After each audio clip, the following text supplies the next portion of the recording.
بسم اللہ الرحمن الرحیم وبہ نستعین انہ خیر ناصر ومعین وصلی اللہ علی محمد وآلہ الطاہرین۔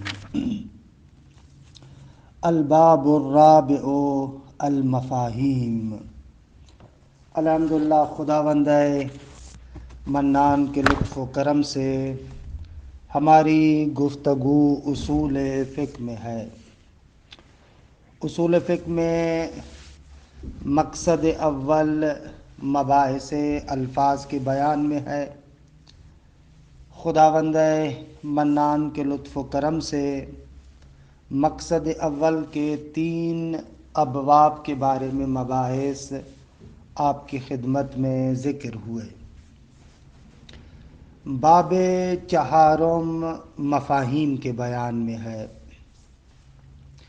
آغا مظفر رحمۃ اللہ علیہ اصل مباحث میں وارد ہونے سے پہلے مقدمتاً 3 مباحث کی طرف اشارہ کرتے ہیں اور ان 3 مباحث میں اہم نکات کو ذکر فرماتے ہیں۔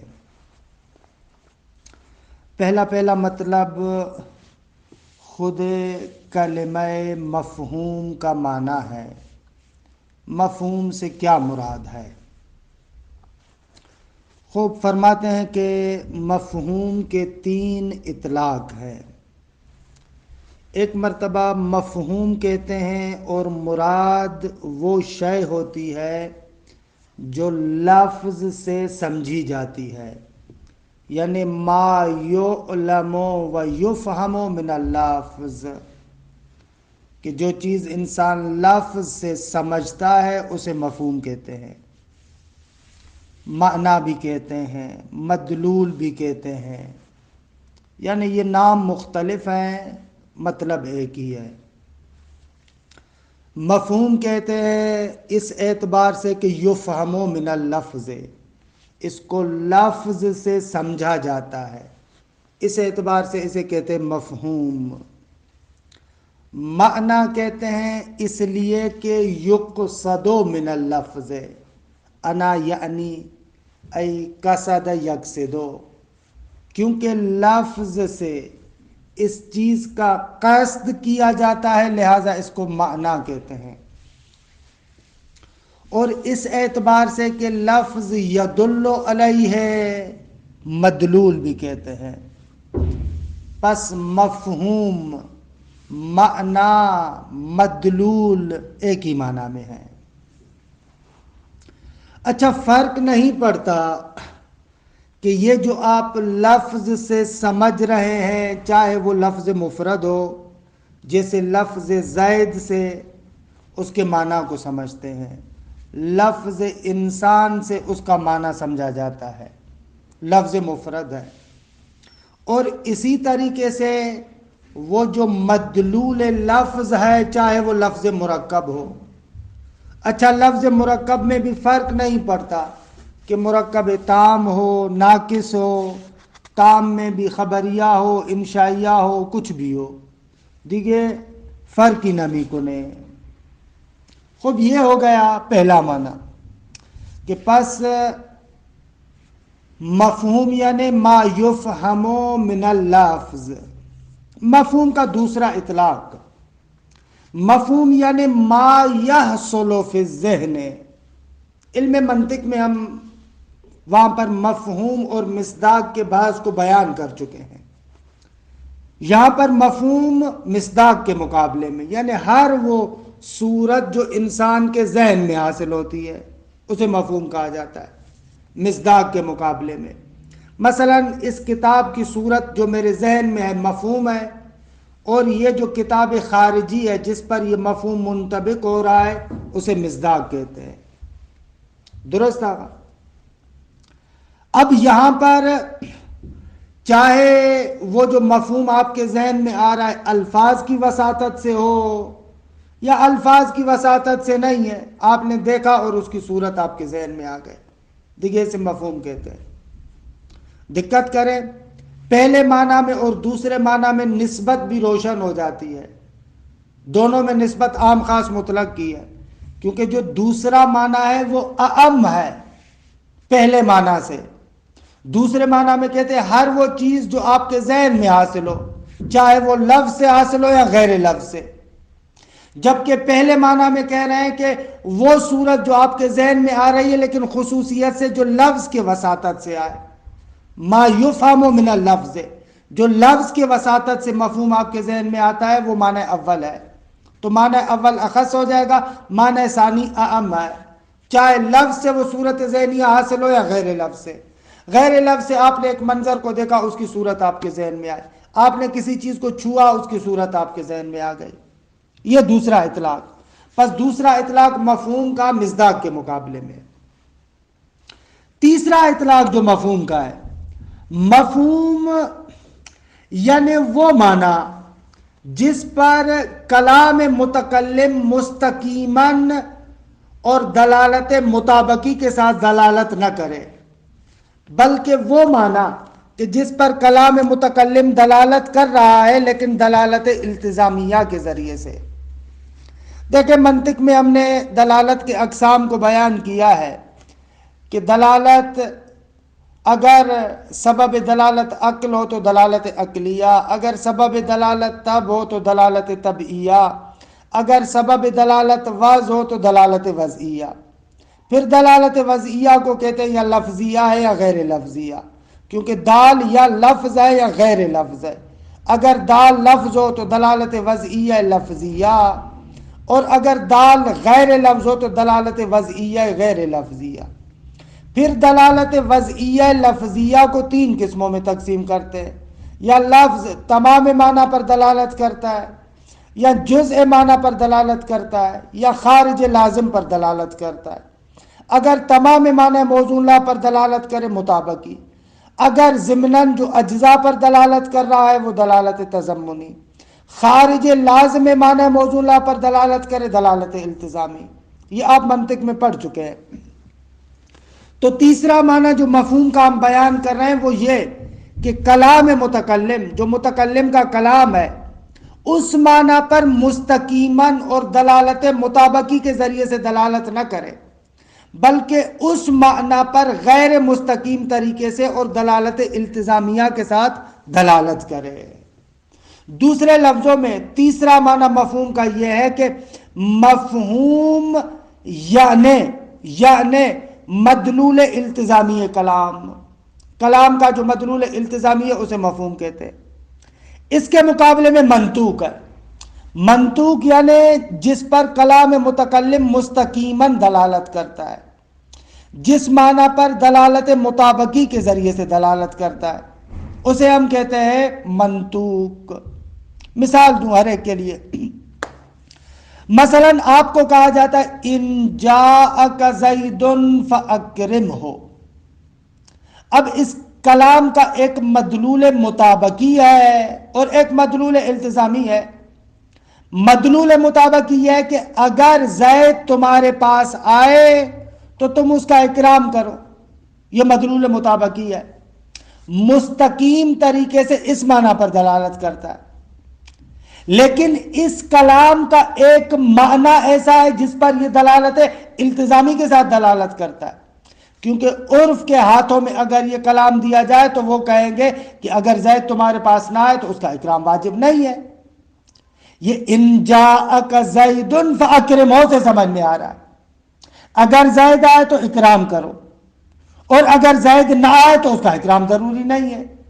اگر زید آئے تو اس کا اکرام کرو، یہ منطوق ہے، اگر زید نہ آئے تو اس کا اکرام واجب نہیں ہے۔ اسی کلام کا مدلول التزامی ہے یا مفہوم ہے۔ خوب، یہ ہو گیا تیسرا معنی، اور یہ تیسرا معنی پہلے والے دونوں معنیوں سے اخص ہے۔ پہلے جو کیونکہ مثلا دوسرے معنی میں آپ نے کہا کہ چاہے وہ مفہوم لفظ کے ساتھ حاصل ہو یا غیر لفظ کے ساتھ، تو یہ تیسرا معنی خصوصیت سے وہ ہے جو لفظ کے ذریعے سے حاصل ہو۔ درست آغا جان، خصوصیت سے لفظ کے ساتھ حاصل ہو۔ اور یہ تیسرا معنی پہلے معنی سے بھی اخص ہے، کیونکہ پہلے معنی میں ہم نے کیا کہا، کل ما یفہم من اللفظ سواء کان مطابقتا او التزاما، ہر وہ شے جو آپ کو لفظ سے سمجھ میں آئے، چاہے بالمطابقہ یا بالالتزام۔ لیکن تیسرے معنی میں کہتے ہیں کہ بھلے وہ شے جو خصوصیت سے لفظ سے سمجھ میں آئے اور وہ مدلول بھی مدلول التزامی ہو، نہ کہ مدلول مطابقی۔ پس تیسرا معنی پہلے دونوں معنیوں سے اخص ہے۔ خوب، اب یہاں پر آتے ہیں کہ علم اصول میں جو ہم مفہوم کے بارے میں گفتگو کرتے ہیں، ان تینوں معنیوں میں سے کون سا معنی مقصود ہے؟ فرماتے ہیں کہ علم اصول میں جو ہم مفاہیم کے بارے میں گفتگو کریں گے تو مفہوم کا یہ تیسرا معنی مراد ہے، یعنی جس پر کلام دلالت کرتا ہے دلالت التزامی کے ساتھ۔ اچھا، ضمناً یہاں سے مفہوم اصولی کی تعریفات بھی ہمارے لیے روشن ہو جاتی ہے، لیکن پھر بھی وضاحت کے لحاظ سے ذکر کرتے ہیں۔ مثلا اصولی حضرات کہتے ہیں منطوق یعنی حکم دل علیہ اللفظ فی محل النطق ای بلا واسطۃ۔ منطوق یعنی وہ حکم کہ جس پر لفظ دلالت کرتا ہے محل نطق میں، یعنی جس پر لفظ دلالت کرتا ہے بالمطابقہ۔ مفہوم اس کے مقابل میں ہے حکم دل علیہ اللفظ لا فی محل النطق۔ مفہوم یعنی وہ حکم کہ جس پر لفظ دلالت کرتا ہے لیکن محل نطق میں نہیں، یہ الفاظ اس پر دلالت مستقیم طریقے سے نہیں کرتے، یعنی مدلول التزامی دی گئے۔ خود بعض نے کہا کہ منطوق یعنی حکم مذکور، اور مفہوم یعنی حکم غیر مذکور۔ مثال ان جاءک زید فاکرمہ، اب اس کے اندر جو حکم مذکور ہوا ہے وہ کیا ہے؟ وجوب اکرام زید۔ یہ جو وجوب اکرام زید ہے یہ حکم مذکور ہے، جو حکم ذکر ہوا ہے کلام، اس کو منطوق کہتے ہیں۔ اور اگر زید نہ آئے تو اس کا اکرام واجب نہیں ہے، یعنی عدم وجوب اکرام زید یہ حکم غیر مذکور ہے۔ بعض نے مفہوم کی تعریف کو ایسے بیان کیا ہے، مفہوم یعنی وہ حکم کہ جو کلام میں ذکر نہیں ہوا، ان لم یجئک زید فلا یجب اکرامہ، اگر زید تمہارے پاس نہ آئے تو اس کا اکرام واجب نہیں ہے، یہ عدم وجوب اکرام کلام میں ذکر نہیں ہوا۔ بعض نے کہا مفہوم یعنی یہ۔ اچھا، بعض نے ایسے تعریف کی، دقت کیجئے گا، منطوق یعنی حکم لمذکور، اور مفہوم یعنی حکم لغیر مذکور۔ دوسرے اور اس میں فرق ہے۔ دوسرے میں ہم نے کہا منطوق حکم مذکور کو کہتے ہیں، مفہوم حکم غیر مذکور کو کہتے ہیں، لیکن تیسری تعریف میں کہہ رہے ہیں منطوق جو مذکور کا حکم ہو، یعنی موضوع جس کو آپ ذکر کر رہے ہیں، مجیء زید، ان جاءک زید، موضوع ہے مجیء زید، یہ مجیء زید مذکور ہے، اس کے حکم کو منطوق کہتے ہیں، اور حکم غیر مذکور کا مفہوم کہلاتا ہے۔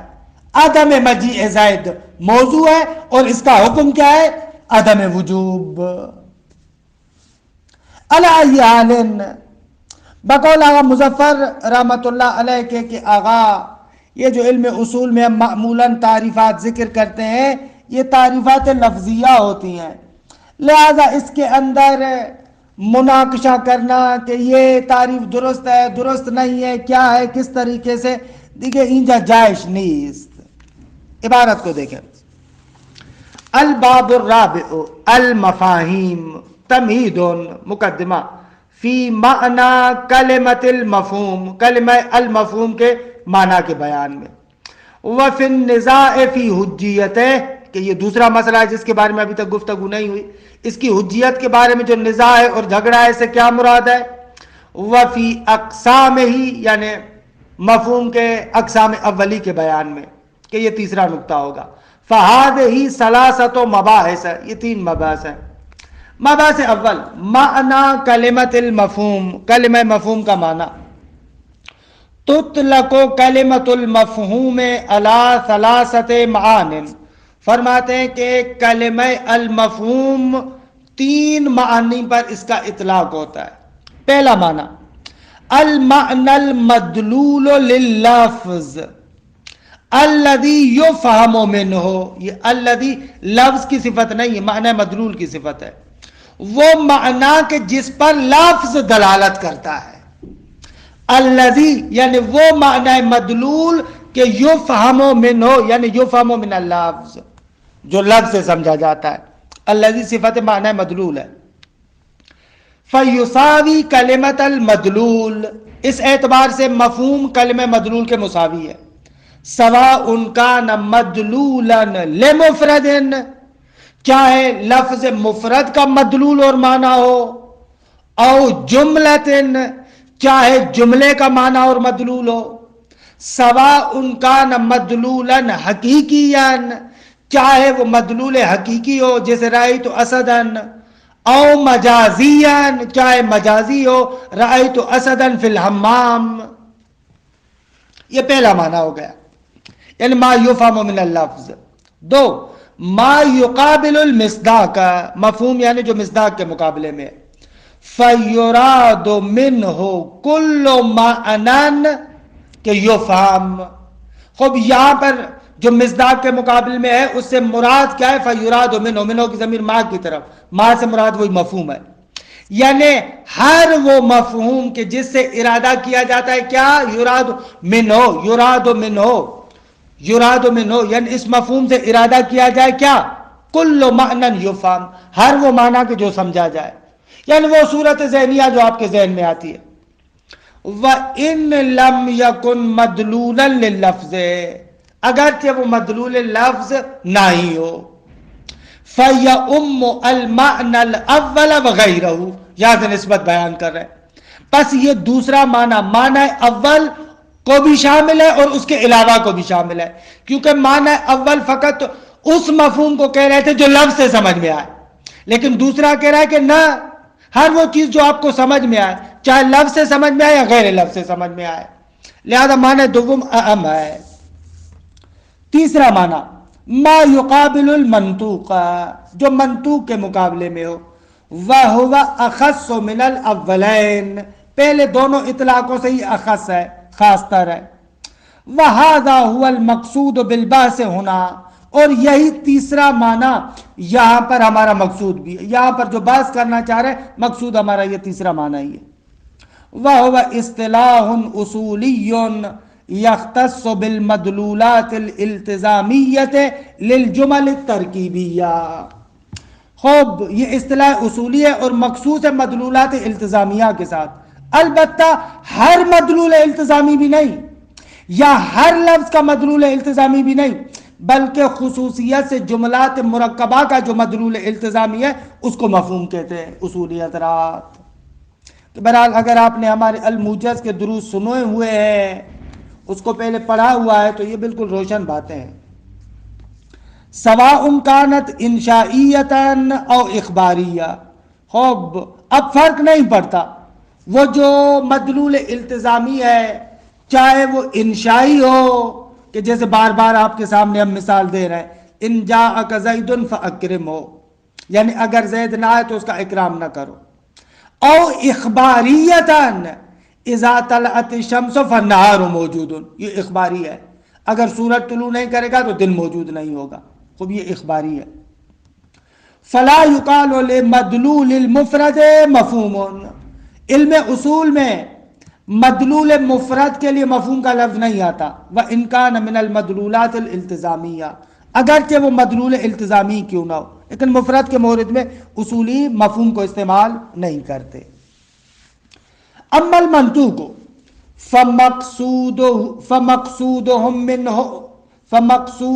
منه ما يدل علیہ اللفظ فی حد ذاته.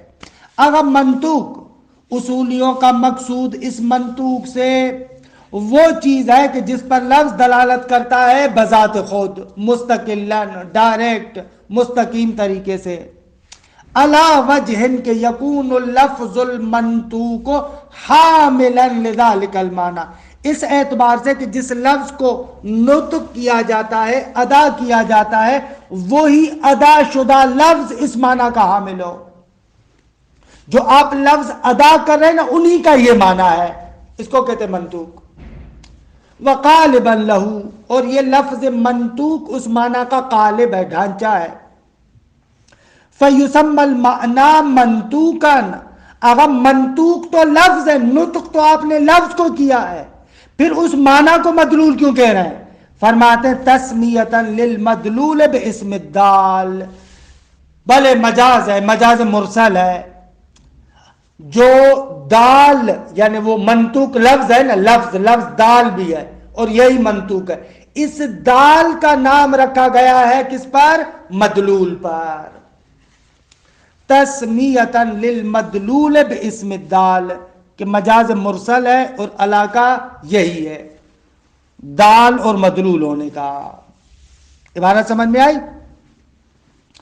وَلِذَلِكَ يَخْتَصُّ الْمَنْطُوقُ بِالْمَدْلُولِ الْمُطَابَقِيِّ فقط، اسی لیے کہتے ہیں کہ منطوق فقط اور فقط مخصوص ہو جائے گا کس کے ساتھ؟ مدلول مطابقی کے ساتھ، کیونکہ مدلول مطابقی ہی وہ مدلول ہے کہ جس مدلول کا حامل لفظ ہوتا ہے۔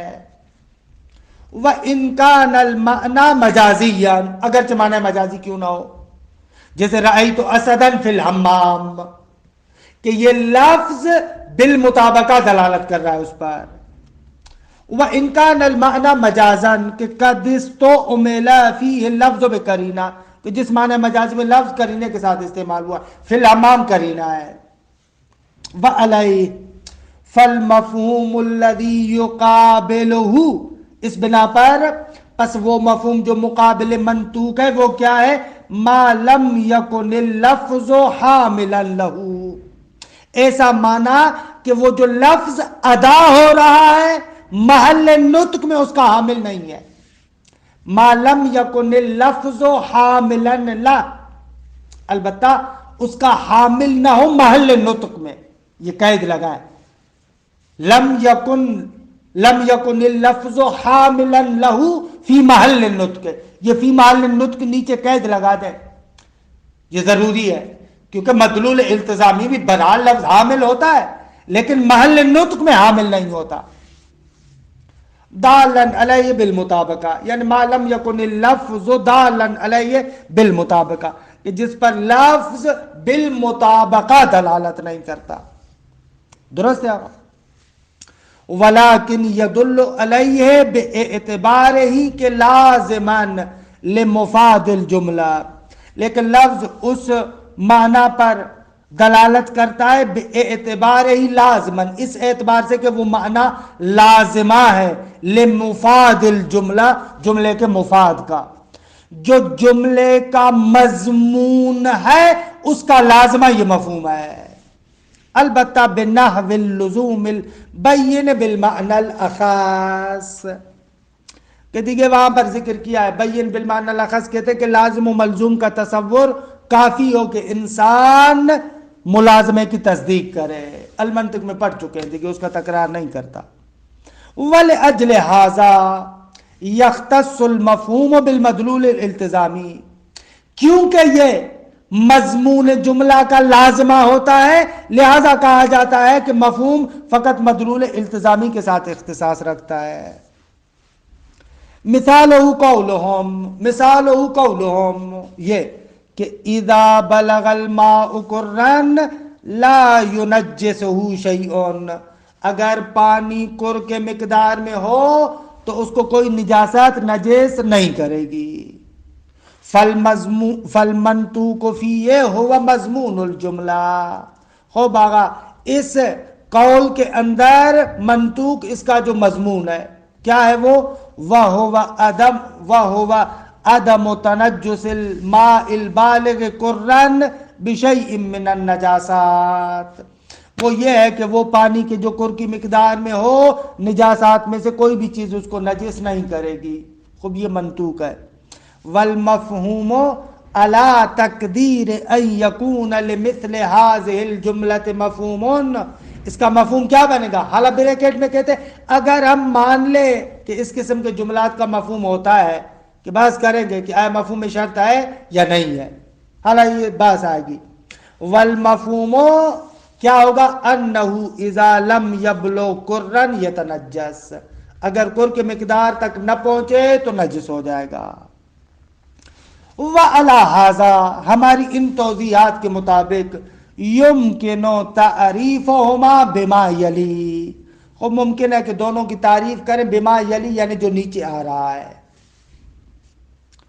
المنطوق ہوا حکم کے دل علیہ اللفظ فی محل النطق، منطوق وہ حکم ہے کہ جس پر لفظ دلالت کرتا ہے محل نطق میں، محل نطق میں جس پر دلالت کرتا ہے.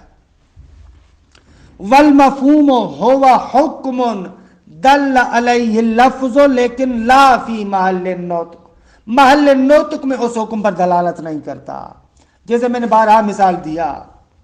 والمراد من الحکم الحکم بالمعنی الاعم، اگر یہاں پر بھی حکم سے مراد حکم بالمعنی اعم ہے، چاہے حکم وضعی ہو چاہے حکم تکلیفی ہو، کیونکہ عرض کیا تھا کہ حکم تکلیفی یعنی جو ڈائریکٹ افعال مکلفین کے ساتھ تعلق رکھے، نماز واجب ہے، یہ حکم تکلیفی ہے. لیکن جو ڈائریکٹ افعال مکلفین کے ساتھ تعلق نہ رکھے اس کو حکم وضعی کہتے ہیں. مثلا زوجیت، مثلا ملکیت، مثلا جزئیت، مثلا مانعیت، یہ سارے کے سارے کیا ہے؟ احکامات وضعیہ ہے. تو یہاں پر حکم سے مراد اعم ہے، چاہے حکم وضعی ہو چاہے حکم تکلیفی ہو. اذا بلغ الماء قرا لا ينجسه شيء، یہاں پر حکم وضعی ہے، نجاست اور عدم نجاست، طہارت و عدم طہارت حکم وضعی ہے. لا خصوص عہد الاقسام لا خصوص عہد الاحکام الخمسہ، نہ کہ خصوصیت سے احکام خمسہ یعنی حکم تکلیفی کے ساتھ مخصوص نہیں ہے. وَعَرَّفُوهُمَا أَيْضًا، حالانکہ بعض بزرگان نے ایسے تعریف کی ہے، مرحوم آخون صاحب کفایہ نے یوں تعریف کی ہے بِأَنَّهُمَا، یعنی منطوق اور مفہوم کیا ہے؟ حکم مذکور، یہ منطوق ہو جائے گا، وحکم غیر مذکور کے خارج میں توضیح دی. جو حکم ذکر شدہ وجوب اکرام یہ منطوق ہے، عدم وجوب اکرام حکم غیر مذکور ہے. یہ ایک تعبیر مرحوم آخون کی. وَأَنَّهُمَا، اور بعض حضرات نے عامہ میں سے اہل سنت میں سے مثلا ابن حاجب وغیرہ نے یوں تعریف کی ہے کہ انہما حکم لمذکور وحکم لغیر مذکور.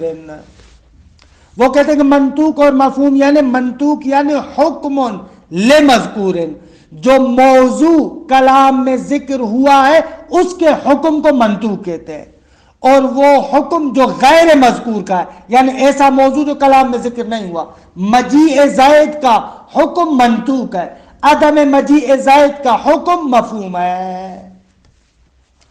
وَكُلُّهَا لَا تَخْلُو عَنْ مُنَاقَشَاتٍ طَوِيلَةِ الذَّيْلِ، آغا ساری کی ساری تعریفات میں لمبے چوڑے اشکال و جوابات وغیرہ یہ لمبی بحثیں ہیں جو پرانی کتابوں میں ہے. لیکن وَالَّذِي يُحَوِّنُ الْخَطْبَ، وہ چیز جو ہمارے مطلوب کو آسان کر دیتی ہے وہ یہ ہے کہ انہا تعریفات لفظیہ، آغا یہ جتنی بھی تعریفات ہیں تعریفات لفظیہ ہیں.